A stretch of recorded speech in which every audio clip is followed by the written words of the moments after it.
Today I'd like to talk about musculoskeletal injuries. We've all had them. They can happen pretty much any time. They can be minor to slip and fall where you get some bruising, some swelling, maybe a sprained ankle or some strained or even torn muscles.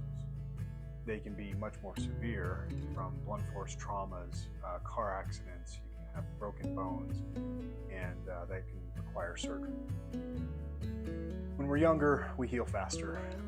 My 2.5-year-old, he can heal within a day to 2 days. Even just little scratches, his body just heals them up fast. He's got tons of stem cells, collagen, all kinds of good stuff. Myself, being 45, almost 46, it takes me a little bit more time to heal. And I've had my fair share of injuries throughout the years. My wife has actually requested that I stop doing a lot of the things that I had been doing because I am more prone to injury now. The cost is a little higher too. Preventing problems is very, very important, of course.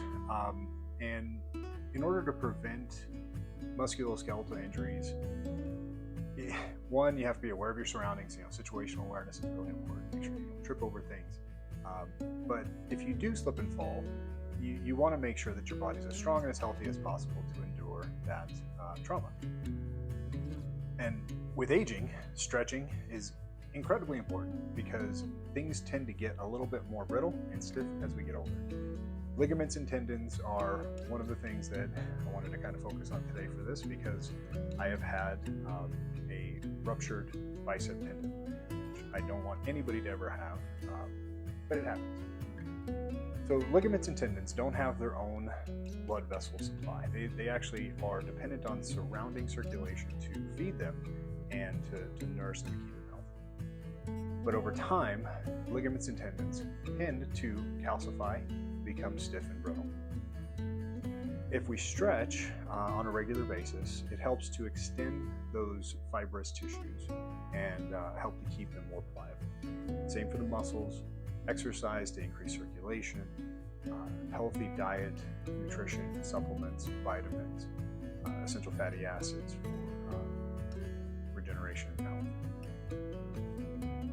My personal injury occurred at 5 o'clock in the morning when I was trying to catch my dog from falling down the stairs. She was blind and she was backing up toward the stairs, needing to go out to go to the bathroom, but she couldn't quite place herself. So her situational awareness was off because of her blindness. In my case, I was half awake trying to grab her harness before she fell, and as I did, I lifted her off the ground. And I lift weights and stuff. This is not anything unusual. I'm used to picking her up one-handed, not a problem. But in this case, it was first thing in the morning. My body just decided that day that was not the right thing to do. So there was a very loud, audible pop, loud enough for my wife to hear it when she was laying in bed several feet away. It was loud enough. It was pretty loud. My arm immediately just dropped. I looked down and my bicep had rolled up toward my shoulder. It was pretty nasty looking. It wasn't a whole lot of pain. I just felt the burning sensation, but there was a lot of cussing involved, mostly because I had never had an injury like that before. It was very shocking to me that it had occurred. And so I told my wife, I need to go to the hospital. And out of all the injuries I've ever had, I've never told her that unless it's something serious. So she immediately jumped out of bed and she took me to the hospital. When I got there, the ER doctor came in and examined me. I showed him the disfiguration, told him what had happened, and he said, "You just sprained your elbow, not a big deal." Essentially, it was like a rub dirt on it and go home and you'll be perfectly fine. His orders were for me to follow up with my primary care physician in a week and just to ice it and rest it and everything would be perfectly fine. Now, I knew better than that, but I went ahead and just left because what else am I going to do? He didn't want to do an MRI. He didn't want to do anything. It was just a fail. So went out. My wife drove me back home. She couldn't believe what had happened. I went ahead and just drove myself up to my office and went ahead and started trying to do some treatments to basically reduce the swelling, increase the rate of healing. I knew I was going to have surgery. There was no way around it, but I would like to actually start the healing process and decrease the inflammation.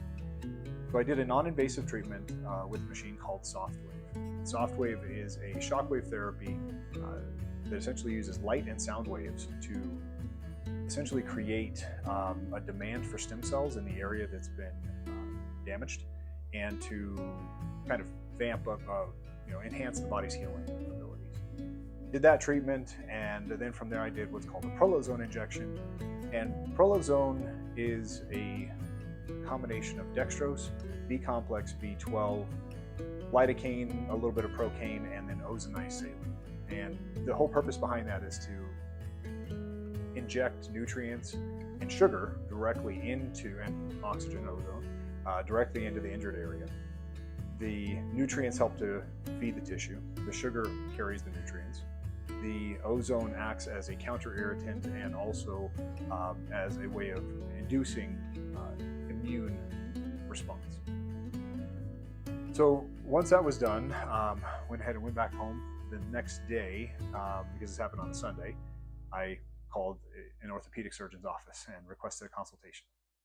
They pulled up my medical records from the hospital and said, no, doctor said you just have a sprained elbow and that you're just supposed to follow up with your primary care. And I told them that I knew better and I needed a consultation. So they got me in. When I was at the orthopedic surgeon's office, the surgeon walked in and he said, okay, lift up both your arms.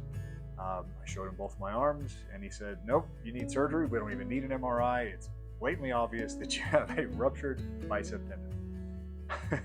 I said, thanks, doc. I appreciate that. It's nice to know that I wasn't crazy. He got me scheduled for surgery, and surgery went well. The arm itself was immobilized in a splint for 2 weeks, so there was no access to it whatsoever. I couldn't do anything, even if I wanted to. So what I did was I jumped in the hyperbaric chamber, and the increase in oxygen, of course, starts the healing process, and it's something that doesn't require direct access to the ear. After the splint was removed, a brace, a mobilization brace was put onto it so that I could slowly begin to stretch that tendon back out. And the way that they do the surgery is they actually drill a hole through the bone and they reattach the tendon to the bone directly. So it is quite stiff and restricted and has to be very slowly stretched back. Once I had access to the arm and the splint was removed, I kept doing hyperbaric, but I immediately started Softwave again and Prolozone injections. Of course, I'm taking supplements and doing all that stuff the entire time, but the red light therapy was something that after the arm was exposed and I could actually get to it, the red light therapy that I did helped my inflammation and pain more than anything else. I respond very well to heat, where a lot of people respond very well to ice. I do not respond well to ice. It actually increases my pain level, and I have a pretty good tolerance of pain, but I just don't do well with ice. So red light therapy and all of these treatments that I was doing was to basically get the area to heal it faster. But I started thinking about it, realizing that, yes, I am getting older, and that was what the surgeon said was, I asked him, how could I have prevented this problem? He said, you can. You're over 40 and you're physically active and you demand a lot of your body and things just happen. Cool, good to know. I'm just getting older and nothing I can do about it.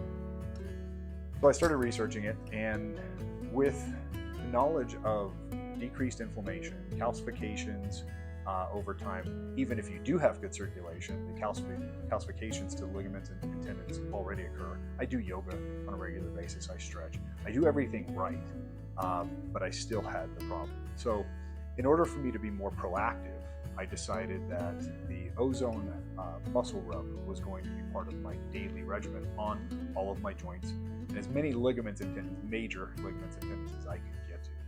So I started applying it every single day on all major areas. Now, I'm doing that in the hopes that I can prevent more problems. Is it guaranteed? Absolutely not. Nothing in life is really guaranteed. However, I want to do everything I can because I was doing everything right before, and stuff just happens, right? But I want to do better. And so that's where the ozonized muscle rub comes in. If I have a strained deltoid, which kind of just a recent thing, minor, doesn't require surgery, again, Ozone muscle rub. If I am tight, going to work out, but my calves are tight, my thighs are tight, they're sore, whatever the case may be, Ozone muscle rub. I'm rubbing it on. as much as I possibly can. And within minutes, I feel a difference. That's the coolest part about this stuff, is as soon as I put it on, it begins to work, and it dries clean. It's in a lotion base, and so it actually is phenomenal in that it will dry clean. It's not greasy, and it works very, very quickly. So I think that's one of the key components to any kind of healthcare routine when it comes to physical injuries or extremities in the body, is the ozonized muscle rub. As far as treatments, once an injury has occurred, sometimes you can do it naturally, sometimes you have to have surgery. And I am not exactly a fan of surgery. If I have to have it, obviously I will. If I can do something in lieu of surgery, because surgery is not absolutely necessary, kind of a wait and see, let's see if your body can take care of it and go from there. I'm going to do all those natural things. I'm going to do hyperbaric oxygen, I'm going to do Prolozone injections, Softwave therapy, red light therapy, obviously supplementation, herbs, anything I can do to build my body and make it stronger. So when you're young, you're going to get hurt, you're going to heal up. You can still use all the same tools if you're injured, because nobody wants to be tied up for a long time, convalescing in a bed somewhere because you can't move. That doesn't matter how old you are. But the older we are, the more prone we are to injury, and recovery takes longer. So give you some good tools, some things that will help to move that healing process along faster. I hope this works for you. I hope it makes sense. And if you're interested in our Ozone products, our website is ozonecharged.com. If you have any questions, go ahead and post them in the comments on the video. And I hope you have a great day.